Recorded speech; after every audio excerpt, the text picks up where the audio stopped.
the companies are like, they're who are new into the business or in the game, they're not understanding that they need a lot of benefits and company different excessive, exaggerated, fancy benefit compensation structure to retain this talent.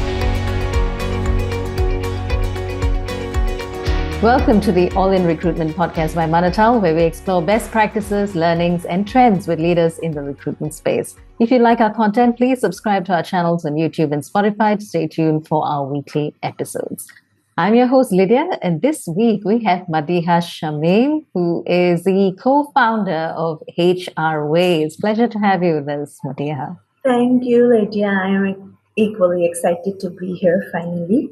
And I've been a user of Manatal and in the recruitment industry for some time. And I think Manatal is doing great work. I'm so happy. I've been listening and seeing your podcasts in the recruitment space. They're so helpful, and I'm very happy to be finally here. Oh, that's excellent to hear. I'm so glad you like the podcast and the product as well. So thanks a lot for making the time to be with us. Let me just start off by asking you about your journey in the talent space, Madeeha.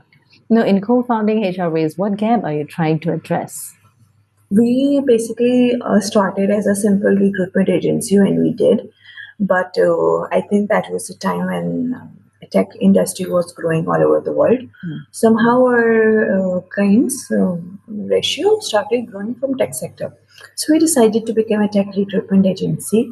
I have studied tech as well, and the other founder that we have has studied HR. So it was a good combination to have an HR tech industry.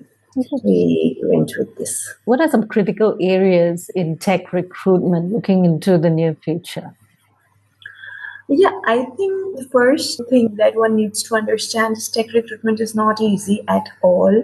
If you search, there are very few tech recruitment agencies in the world because finding tech talent is harder. There are just too many tech jobs and too less candidates that apply.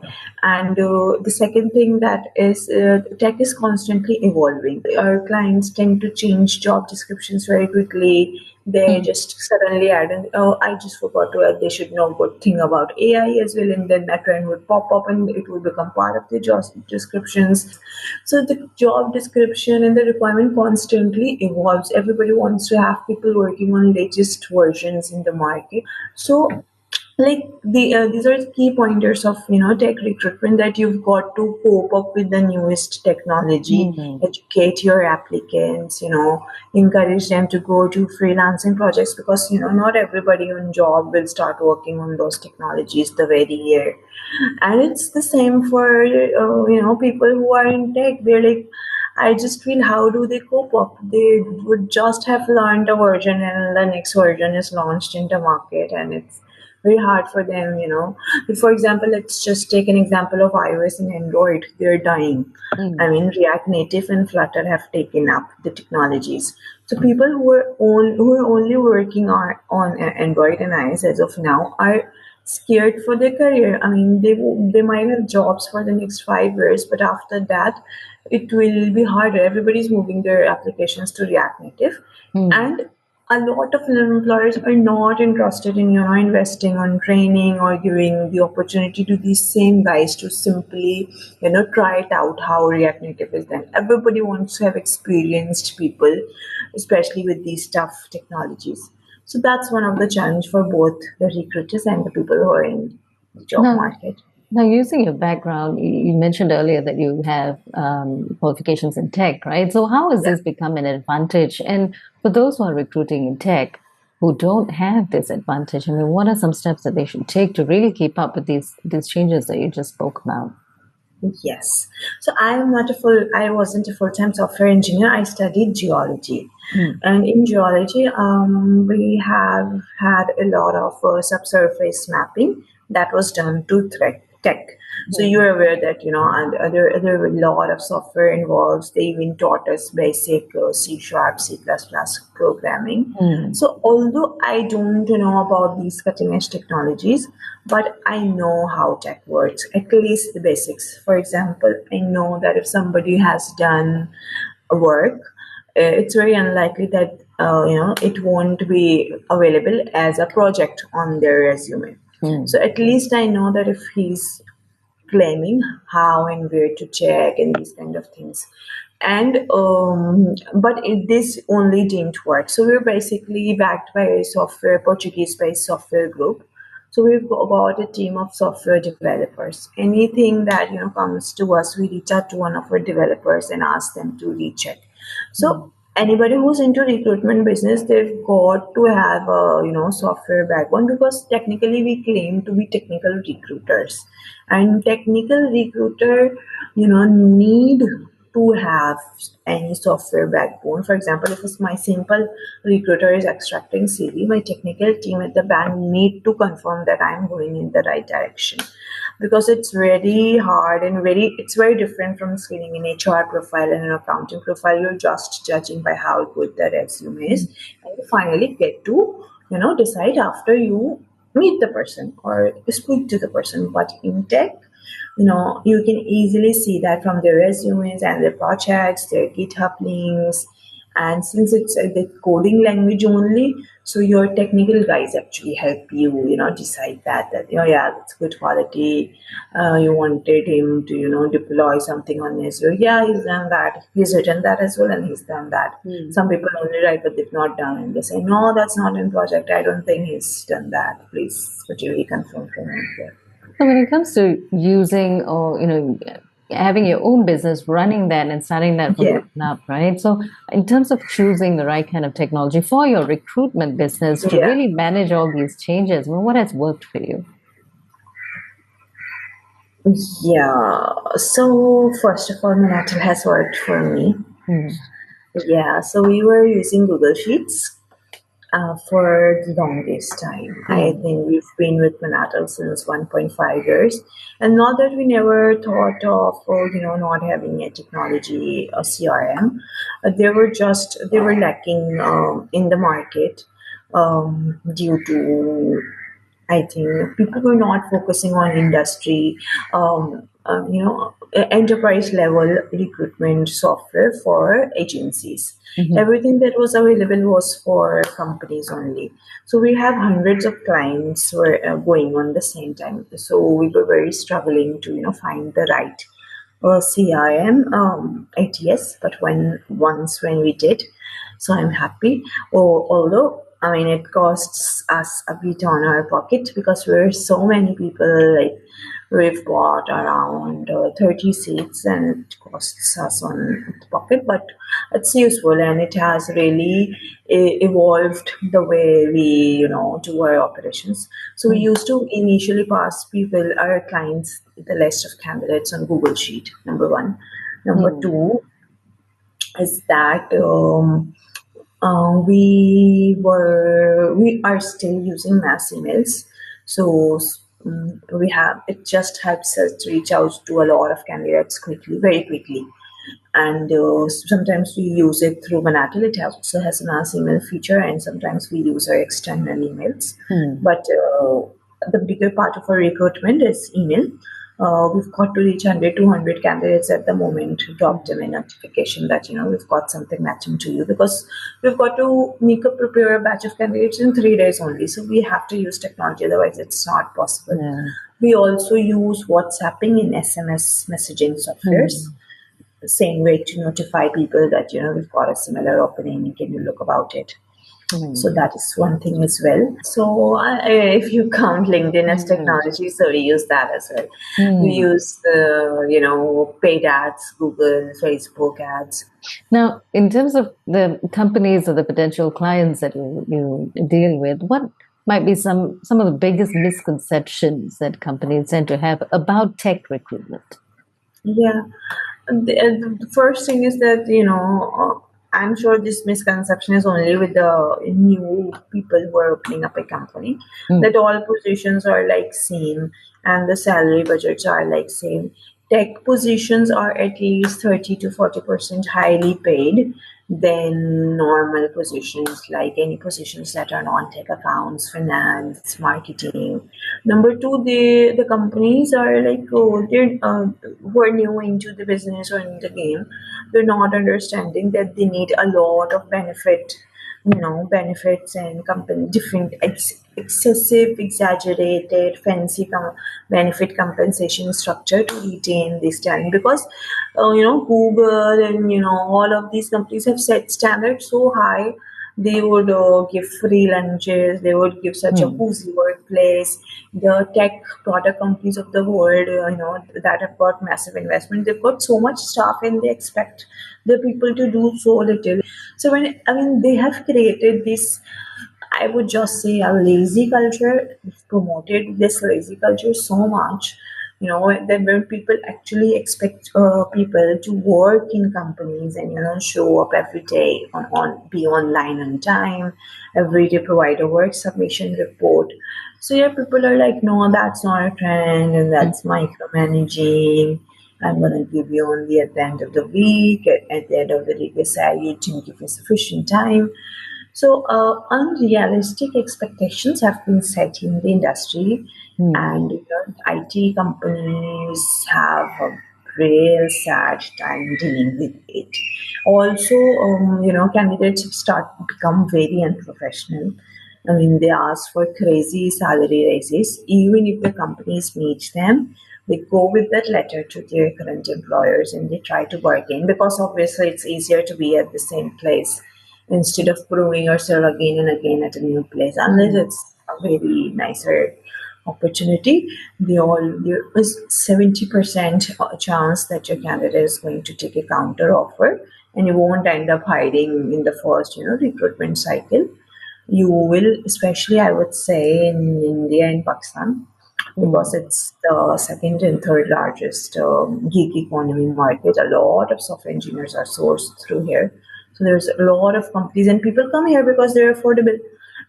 So this trend is very common because they've got a lot of opportunities. We work in Portugal and European markets, Spain, Brazil, Netherlands. So the people here are not like that. They're still valuing the opportunities, Hmm. but areas where there's a lot of opportunity, it's real hard for people, for companies to acquire talent due to these reasons.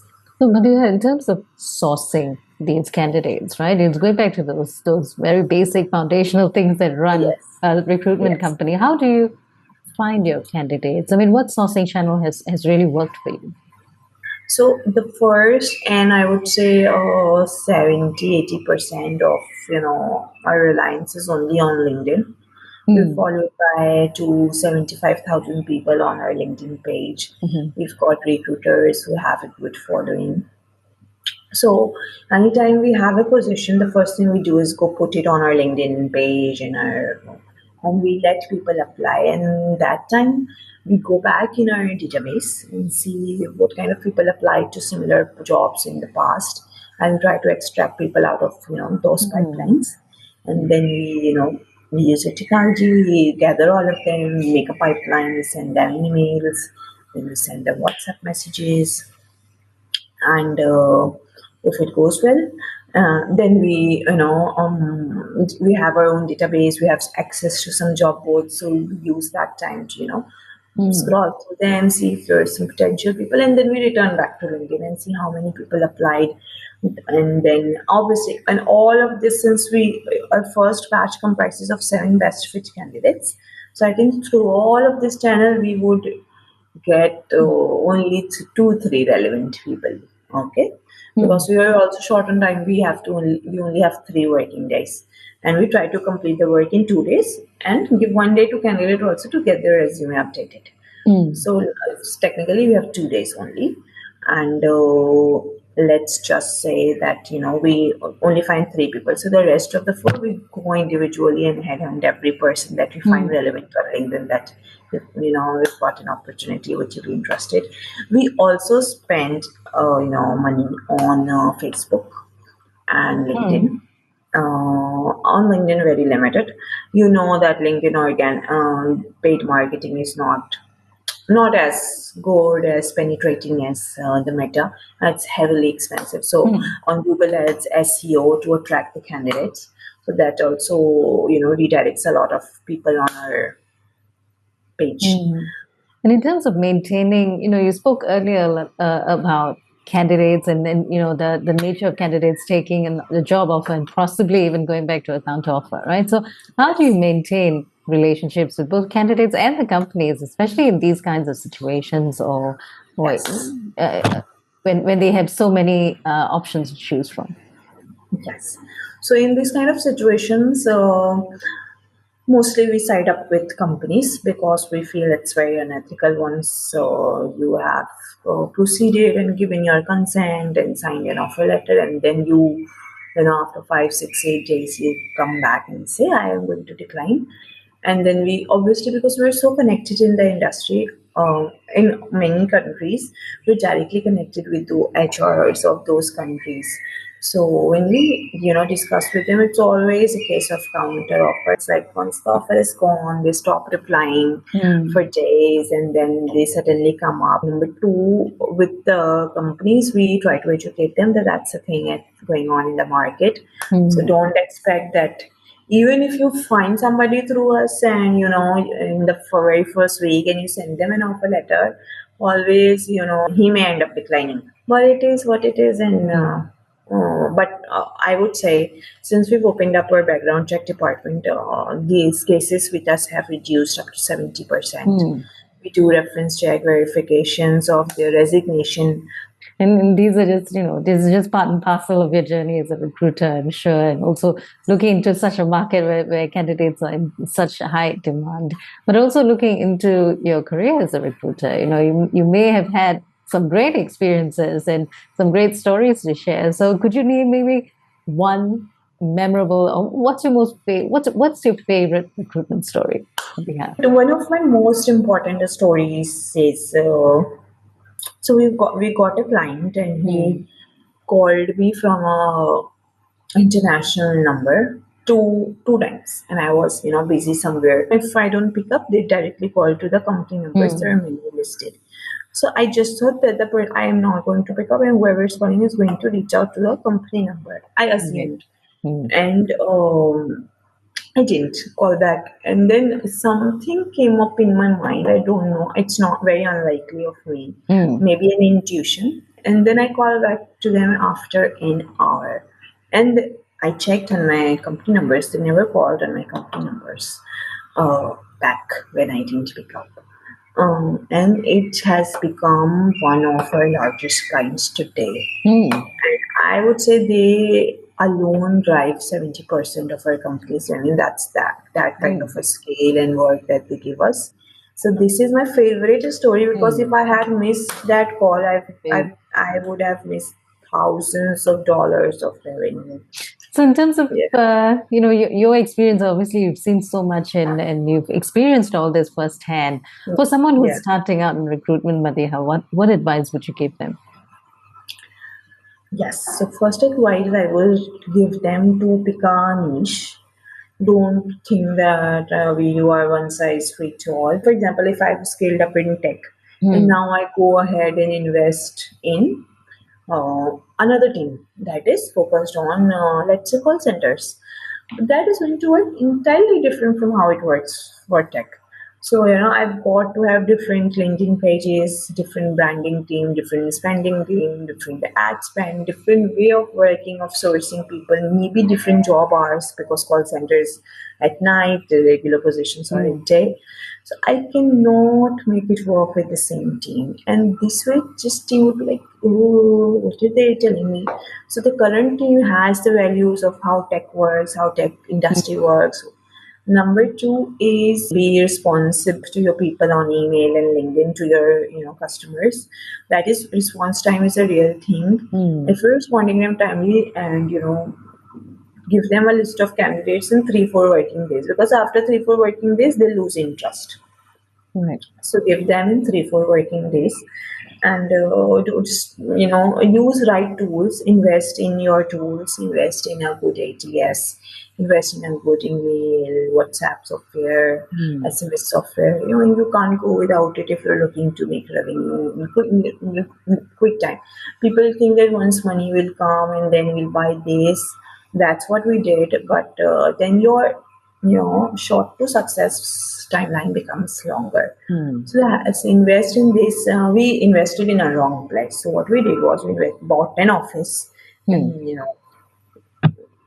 and started coming in and everything, and we didn't invest in the technology. Versus, we should have invested in the technology, work from home, and whenever we've got enough money, then invest in the office. So choose your priorities. Don't make the same mistakes. Invest on your website. It's very, very important. It needs to be redone every single month. New things are coming up. You're a Hmm. recruitment agency. You've got to cope up with the trends. So that's it. Well, thank you Yeah. very much. Those are great pieces of advice, and I'm sure this will go a long way with those who are thinking of even starting a recruitment business. So thanks again, Madeeha, for your time and all these insights from you. So for those who are listening in who might want to connect with you, what's the best channel? You can personally follow me on LinkedIn or leave a message. I personally check my LinkedIn every day, try to respond as many people as possible. And we have been in conversation with Madeeha Shamim, co-founder of HR Ways. Thank you for joining us, and remember to subscribe. Stay tuned for more weekly episodes from All in Recruitment.